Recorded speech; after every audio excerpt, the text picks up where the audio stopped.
Wednesday. Happy Monday. I don't know why I said Wednesday. Maybe I was just hoping that we were further along in the week than we were, but I don't know why I said Wednesday. Happy Monday. Today was an okay day. I just finished work not too long ago, and I wanted to speak briefly about something that I learned a long time ago at work. I got this job when I was 21 or 22. Hey there, Mr. Mita Joe. How you doing? So I got this job when I was like 21 or 22 years old, and I was working in this factory. And we had a quota at the factory. It was an electronics recycling factory.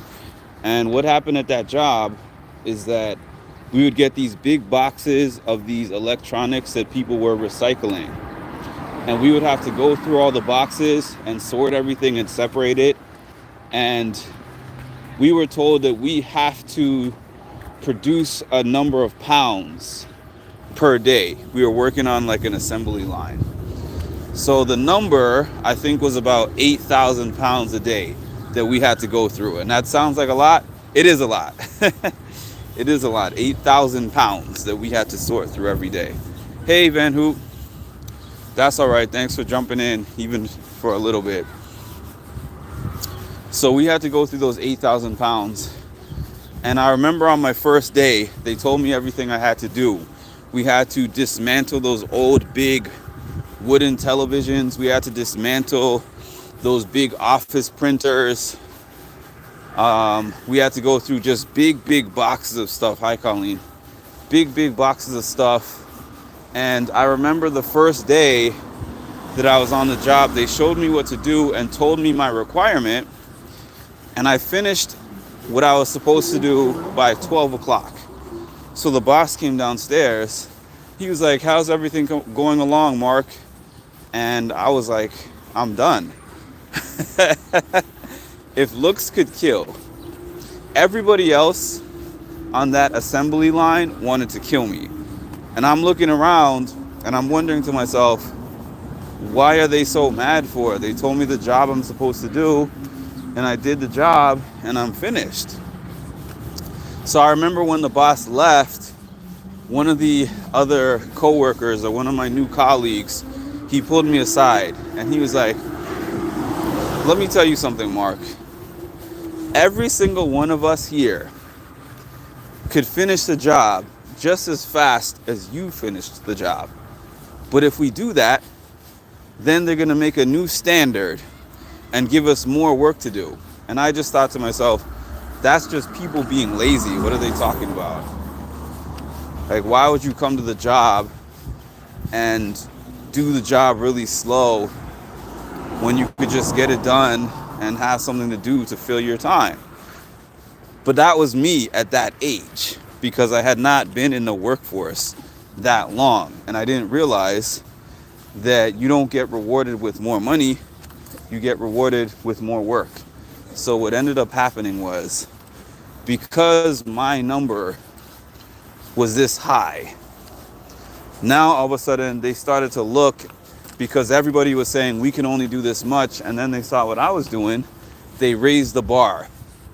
Now you guys have to produce 9,000 pounds a day. And needless to say, I was not very popular at that job. Hi, Ed, Lisa, and Cass, and Dee. Needless to say, I was not very popular at that job because of that. So even though since that time, I no longer am doing factory work, it applies in all the other fields that I've worked in too. It applies in the mental health field. It applies as a peer specialist, as a case manager. Just because you can do more doesn't mean that you should. You should always do what is within reason, what does not stretch your mental health to a point of breakdown. And if it's a case of work, what you're getting paid for. Don't do more than what you're getting paid for unless you're negotiating to receive more for doing that extra thing. Like I remember at my last job, they told us about this special program that they're creating that they want people to volunteer to be a part of, that you do for 8 hours a week on the clock, but you're not getting anything extra for it, but you're creating the program, which was something that was going to help them get a government grant for the company. But what happens when you get the government grant? If nothing is contracted for you, then it means that they just get a government grant from your volunteer work. And to even tie this in, this is the last part that I had to say, to even tie this in to life, we only have our own cup, and our own cup can only hold so much in that cup. And the thing is, people are always going to ask you to do things for them or be there for them. I need this, I need that. And I used to be somebody who was always like, you know what? I'm generally able to handle maybe a little bit more than the average person. So I always want to lend a hand to somebody in need. And yes, it's still within my nature to lend a hand to somebody who's in need, but not at the expense of spreading myself too thin or sacrificing myself where now I can't meet my own needs because I've spent so much time and emotional resources on taking care of the needs of others. And if you think about it, how many of those needy people are give and take people? I know a lot of people who I won't reach out to unless I know everything is cool in my life, because they're always going to need something, or they're always going to do something that drains me.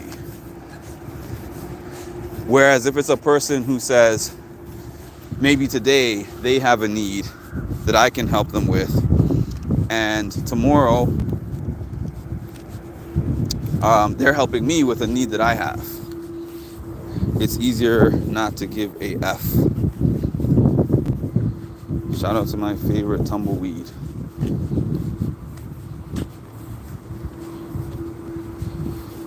Yeah, so don't give more than you have to offer. And even if you do have to offer it, it's okay to say no. It's okay to determine what you're willing to do and how much you are willing to do, even if somebody tries to guilt you or make you feel like you're a person who doesn't care. I'm only willing to do what is within my capacity and nothing more. Yes, gotta give yourself the oxygen mask before. All right, y'all. I'm hopping off. I'm getting the rest of my steps in. I think I'm like halfway there. But thanks for tuning in. Please make sure to like, comment, subscribe, and hit the notification bell